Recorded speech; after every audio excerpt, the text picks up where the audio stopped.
Sir Alex Ferguson is the most successful manager in British football history, winning more than 30 trophies during his time in charge of Manchester United.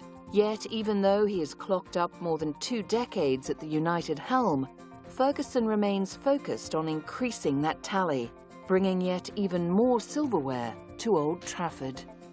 As a younger man, he proved himself on the field, enjoying a playing career in Scotland, including a spell with the Glasgow Rangers.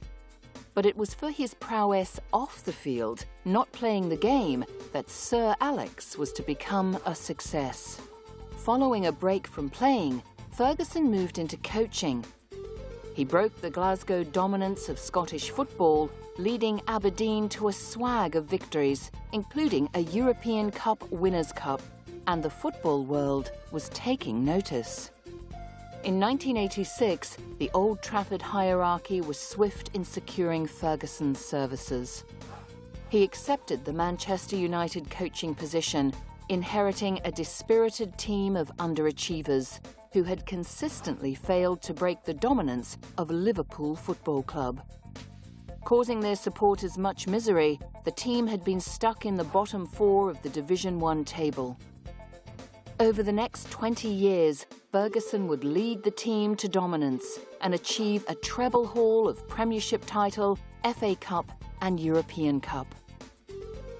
When you look at it now, will anybody ever have 20 years at a club like Manchester United and win the trophies and the silverware, which he seems to have won for forever now? You know, it's quite an incredible achievement. Steve McLaren, England manager. You have to have that drive, and he's certainly got that. He wins one trophy, and then the next day he's plotting for the next one, and he wants the Premier League this year.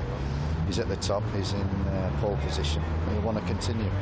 Victory in the 1990 FA Cup finally began an incredible run, with United winning countless trophies and dominating the English game. The following year, Ferguson drafted in French striker and precocious talent Eric Cantona for a reported £1.2 million. Signings such as Dennis Irwin, Andy Cole and Roy Keane have all made significant contributions to Manchester United's success during Ferguson's time in charge, alongside young players like David Beckham, whose talents were nurtured by Ferguson. But with such a history of victory and success, is there room for improvement? I do think we can get better.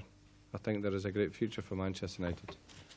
I think that there are some areas to address, to make improvements. But where I think that we get encouragement is that we still have a vibrant youth system. We have a fantastic medical and coaching staff. And that's a great platform for any player coming to Manchester United, particularly young people.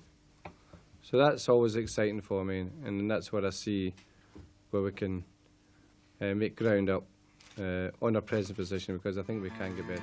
Alex Ferguson's management style has been thoroughly analysed by lovers of the sport. Many attributed his success to a working-class ability to assess the qualities of men around him and tunnel vision. The respect and recognition Ferguson receives from his peers is clear, having been voted Manager of the Year the most times in British history. Ferguson has certainly received plaudits aplenty, and on top of the trophies he has accumulated over decades in the sport, he was knighted shortly after the treble triumph in 1999. Known for his fiery temper, Sir Alex also won the reputation of a fiercely loyal coach who invests time and effort in star players and apprentices alike. Sir Alex Ferguson has been the rock around which Manchester United has been built, consistently motivating his players like no other. But to go from Glasgow tenement to the greatest manager in the history of English football surely requires the most motivation of all.